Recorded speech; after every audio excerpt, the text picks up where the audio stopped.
E o nosso amigo Samuel Ferraz pediu pra gente fazer um vídeo sobre o movimento dos irmãos. Faça mais vídeos sobre os irmãos. Este conteúdo vem sendo muito pesquisado.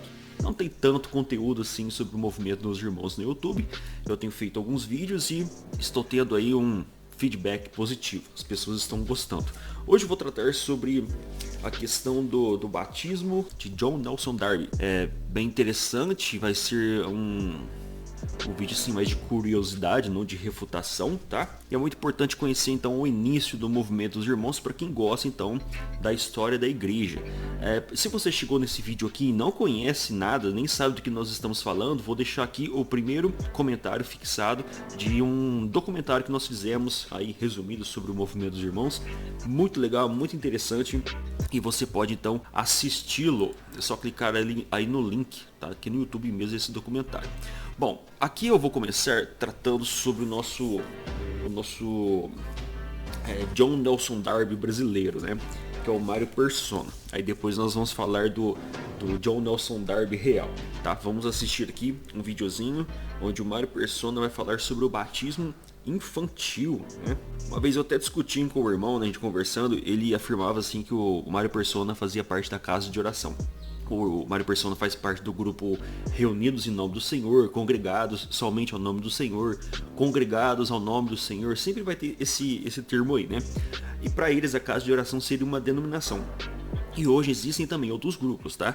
Então é necessário fazer essas distinções aí pra gente poder colocar o pingo nos is. E por incrível que pareça, o Mário Persona, ele batiza a criança. Eles acreditam então no pedobatismo, né? Não no credobatismo. Vamos assistir aqui um pedaço do vídeo e vamos ver aqui os argumentos dele.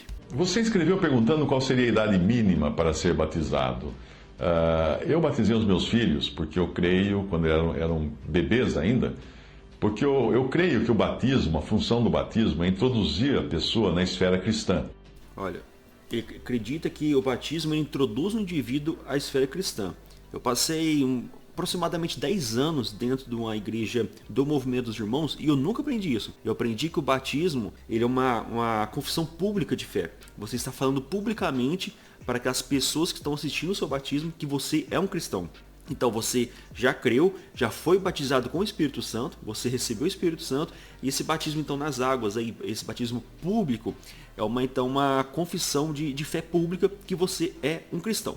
E eu sei que nesse momento vai ter um monte de gente dizendo que não precisa de batizar, que o batismo acabou, que só um batismo, que o batismo é espiritual. Aí nós vamos fazer um vídeo falando só sobre isso, tá? Vamos continuar aqui no foco e no objetivo, que é falar sobre o batismo infantil. Seja ela criança ou adulta. Parece existir uma associação do batismo nesse sentido com a saída dos hebreus do Egito, quando as crianças dos hebreus passaram pelas águas do Mar Vermelho juntamente com os adultos, porque os adultos não iriam deixar as crianças no Egito, que é um símbolo do mundo. Opa, então quer dizer então que o batismo tem uma associação com as crianças saindo do Egito, passando pelo Mar Vermelho. Não faz o menor sentido. Mas vamos prosseguir, preste atenção nos argumentos, hein? Quando o carcereiro foi batizado, a sua família foi batizada junto com ele. E não é dito quais eram as idades dos seus filhos. Eu batizei meus filhos quando ainda eram bebês e eles vieram a crer em Cristo mais tarde. Criança...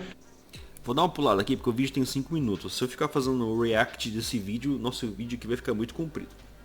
Aí vai falar também que ele não encontra base bíblica, né? Não encontra nenhum exemplo de mulheres batizando. Então ele acredita que mulher não deva batizar. Mas digamos que a única possibilidade seria de uma mulher batizar a pessoa. Bom, eu não sei o que Deus iria preferir, porque eu não encontro na palavra de Deus nenhum exemplo de mulheres batizando pessoas. Mas esse é um assunto que acaba até ficando para a consciência de cada pai. Bom, aqui vai apelar para a consciência. Então ele não vê nenhum exemplo de mulher batizando, mas viu lá a saída dos hebreus do Egito, passando pelo Mar Vermelho. Aquilo representa um batismo, mas não consegue ver nenhum exemplo de mulher batizando. Em última instância, se uma mulher tiver que batizar, não pode, porque nunca viu elementos aí para poder embasar no que ele acredita. Se ele deve ou não batizar seus filhos, E o pai pode batizar o filho. Não tem que ser um padre, um pastor, um bispo. Ele vai falar sobre o genro dele. Pode ser qualquer cristão batizar uma pessoa. O meu genro pretende batizar os seus filhos só quando eles tiverem idade para decidir pelo batismo. E o genro dele está certo. É assim que ele enxerga. Bom, isso não é motivo para eu brigar com o meu genro. Não é isso. Não é assim que funcionam as coisas. O batismo é sempre uma iniciativa de quem batiza. Por isso que fala, ide e batizai. Então presta atenção, o batismo é iniciativa de quem batiza. É quem vai batizar que vai escolher se a pessoa vai ser batizada ou não. Não é a pessoa que diz assim, ó, eu fui salvo, então eu quero ser batizado. Olha só o que ele diz. O batismo é sempre uma iniciativa de quem batiza. Por isso que fala, ide e batizai. E não de quem é batizado. Mas mesmo assim, devido à confusão que existe hoje na cristandade, um novo convertido pode ficar em dúvida se o batismo que ele recebeu na igreja A ou na igreja B foi bíblico. Bom, depois disso aqui ele vai falar sobre o rebatismo, e o batismo não significa ser adicionado à igreja. Então nesse sentido aqui ele está certo. Então vamos economizar aqui um pouco o vídeo. Vou deixar o link também na descrição, tá? Você pode clicar no link e assistir o vídeo completo. Ele tem 5 minutos, quase 6 minutos. Se eu deixar ele rolando aqui, esse vídeo vai ficar muito grande. Ele vai dizer também sobre a forma batismal, né? O de daqui ele já mostra que se não tiver água corrente, pode ser batizado a pessoa em água parada. Se não tiver como ser imergido, você pode aspergir 3 vezes na cabeça da pessoa a água, né? Então, o de daqui, que era ali a doutrina dos apóstolos, vai mostrar que pode ser feito aí dessa forma. O interessante, então, o Mário Persona vai dizer que o batismo introduz o indivíduo à esfera cristã. Eu, por 10 anos, participei de grupos do Movimento dos Irmãos e não foi isso que eu aprendi, não.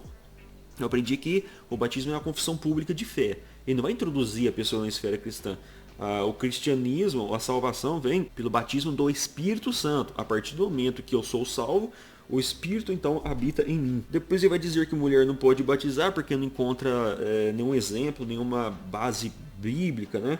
Ele vai dizer que não encontra nenhum exemplo de mulheres batizando, mas encontrou aí outros exemplos que não fazem o menor sentido para o batismo, como a saída dos israelitas passando pelo Mar Vermelho e eles não molharam, né? Os israelitas não molharam, não foram afogados. Quem foi afogado foram os egípcios. Depois vai dizer que o genro dele pretende batizar os filhos dele, no caso o neto dele, né?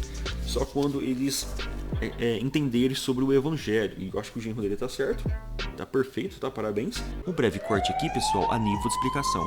Eu percebi ao assistir o vídeo novamente que poderia haver uma confusão baseada naquele texto que o Mário Persona usa, onde o povo de Israel ele sai do Egito, passa pelo Mar Vermelho e aquilo simboliza então o batismo, né, inclusive das crianças. O principal texto que poderiam ser usado é de 1 Coríntios, capítulo 10, no versículo 2, onde diz: Ora, irmãos, não quero que ignoreis que nossos pais estiveram todos debaixo da nuvem, e todos passaram pelo mar, e todos foram batizados por Moisés na nuvem e no mar, e todos comeram de um mesmo manjar espiritual, e todos beberam de uma mesma bebida espiritual, porque bebiam da pedra espiritual que os seguia, e a pedra era Cristo. Mas Deus não se agradou da maior parte deles, pelo que foram prostrados no deserto. Quero enfatizar que esse texto não tem relação nenhuma com o batismo infantil. Paulo está se utilizando dessa ocasião da passagem do povo de Israel pelo Mar Vermelho para defender sua autoridade espiritual, que aliás é o contexto do capítulo anterior, né? E Paulo está lembrando que o povo de Israel acreditou em Moisés, guiando-os pela terra prometida. Então é uma analogia, da mesma forma que Paulo é um servo de Deus, Moisés também é um servo de Deus. O comentarista William MacDonald, que tem tudo a ver com o movimento dos irmãos, ele diz o seguinte: ademais, todos haviam sido batizados, assim na nuvem como no mar, com respeito a Moisés. Ser batizados com respeito a Moisés significa que se identificaram com ele e reconheceram sua liderança. Quando Moisés conduziu os filhos de Israel para fora do Egito, rumo à terra prometida, a nação israelita como um todo inicialmente prometeu obedecer a Moisés e o reconheceu como líder escolhido por Deus para salvá-los. Na nuvem, pode referir-se àquilo que os identificou com Deus.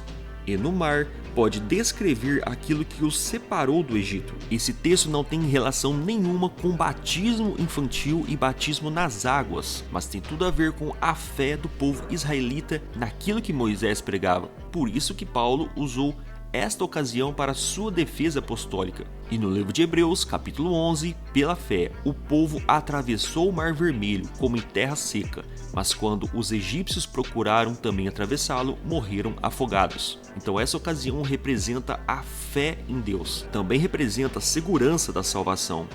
Mário Persona e John Nelson Darby, que já vou falar adiante, acabou de dar munição para os aliancistas e refutou os dispensacionalistas. E se eu fosse um apologista aliancista que trabalhasse em cima deste tema, eu usaria este argumento aqui para refutar os dispensacionalistas. Mário Persona vai dizer que o batismo é sempre uma iniciativa de quem está batizando, não a pessoa que está sendo batizada. Então seria no caso lá o presbítero. O presbítero vai batizar, é ele que deve decidir se a pessoa vai batizar ou não, tá certo? Ele diz que é sempre uma iniciativa. Isso é sutil, tá? Mas é um argumento que é usado até hoje, né, em todos os grupos do movimento dos irmãos, para os presbíteros escolherem quem eles vão batizar. Se você deixar para a pessoa que foi introduzida ali ao grupo, que ainda não é membro, se for para deixar ela escolher se ela quer ser batizada ou não, eles vão ser obrigados a batizar qualquer pessoa. Mas eles vão escolher quem pode ser batizado. Isso é bem típico de religião, que eles tanto criticam. Isso é típico de toda denominação evangélica, que eles criticam. No movimento dos irmãos originalmente não era assim. Aliás, o batismo é sempre uma iniciativa de quem batiza. Isso não é verdade. O próprio batismo lá no caso do Filipe Eunuco, né? Em Atos 8, vocês conhecem. E prosseguindo pela estrada, chegaram a um lugar onde havia água. O eunuco então disse... Aquele que se interessava em ser batizado, ele disse: olha a água, o que me impede de ser batizado? Então a pessoa que se interessou em ser batizado, ela foi procurar o batismo. Ela que perguntou o que impede de ser batizado. Então mandou que a carruagem parasse e ambos, tanto ele como Filipe, entraram na água e Filipe o batizou. Agora o melhor exemplo é o de Jesus Cristo em Mateus 3. Então Jesus veio da Galileia ao Jordão para ser batizado por João. Não foi João que decidiu se ele vai ser batizado ou não. Na verdade João ficou constrangido, né? Porque Jesus era muito maior do que o próprio João Batista. Mas Jesus quis ir ser batizado. Então Jesus veio da Galileia ao Jordão para ser batizado por João. João, porém, tentou impedi-lo dizendo: eu preciso ser batizado por ti e tu vens a mim? Respondeu Jesus: deixe assim por enquanto. Convém que assim façamos para cumprir toda a justiça. E João concordou. Então foi assim que Jesus foi batizado. Jesus procurou João Batista, não João Batista que procurou Jesus. Esse é um argumento muito raso, muito falho. E ele é sutil. Só que esse argumento ele serve para esse grupo dos irmãos controlar quem que entra nessa esfera cristã. Tá? É eles que vão escolher quem que pode entrar.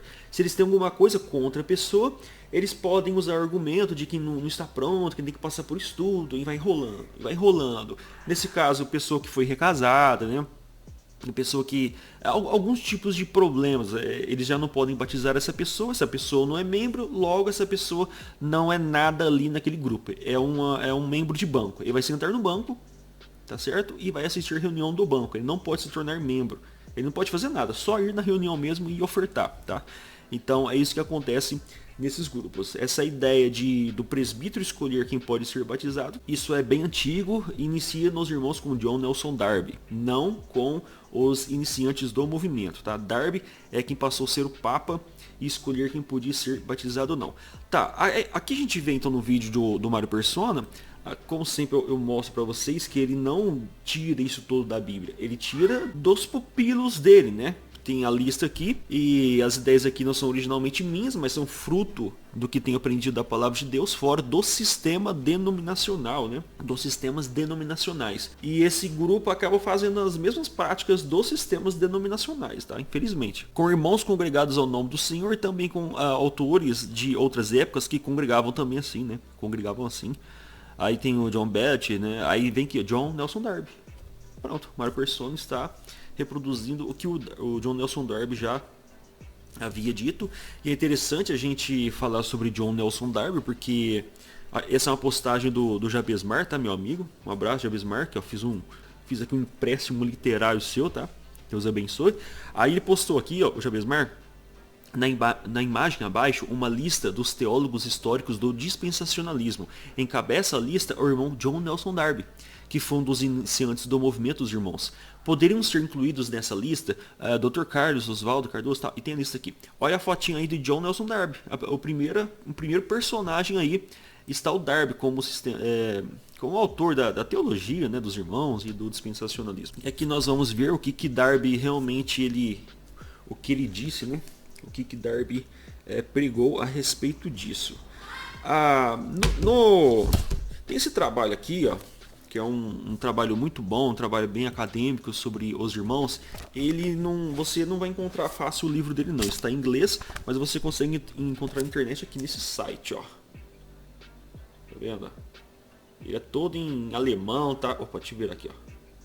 Aqui fala, viu, sobre o batismo infantil de John Nelson Darby, mas eu preferi pegar um artigo aqui, ó, porque ele já traduz automático, né? Aqui no próprio celular, vou colocar alguns trechos aí, ó. Você clica nele, eu vou deixar o link na descrição, tá?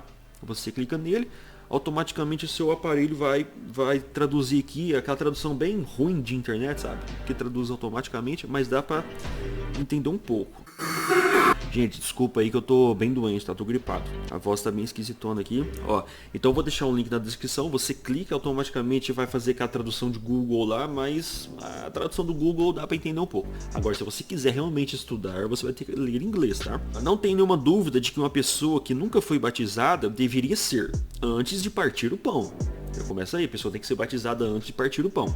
A gente não tem realmente uma base bíblica sólida para isso, né? Mas é mais uma dedução. Essa ideia de batizar um membro antes de partir o pão, isso é normal nas denominações que eles tanto criticam, tá? E também é muito comum no grupo de John Nelson Darby, do Movimento dos Irmãos, porque o Darby, ele tinha uma ideia de contaminação. Nós fizemos um vídeo falando sobre o problema lá de divisão do Movimento dos Irmãos, e Darby não queria se sentar de jeito nenhum com esses irmãos, porque ele tinha uma ideia de contaminação, tá? E aí o que acontece? Essas cartas aqui, nós estamos lendo as cartas de Darby, ele vai dizer, né, não tem nenhuma dúvida de que uma pessoa que nunca foi batizada deveria ser antes de partir o pão. Se uma pessoa está dentro sem que ela perceba, ou mesmo morrendo, ou apenas esperando a possibilidade de fazê-lo, pode-se suportar e esperar. Mas é claro que nas escrituras ela entrou externamente pelo batismo. Eu batizei muitos filhos de quáqueres e batistas, né, que nunca haviam sido batizados. E quando encontrei pessoas não batizadas partindo pão, falei com elas, embora esperasse até que tivessem uma visão clara. Mas não é ordem.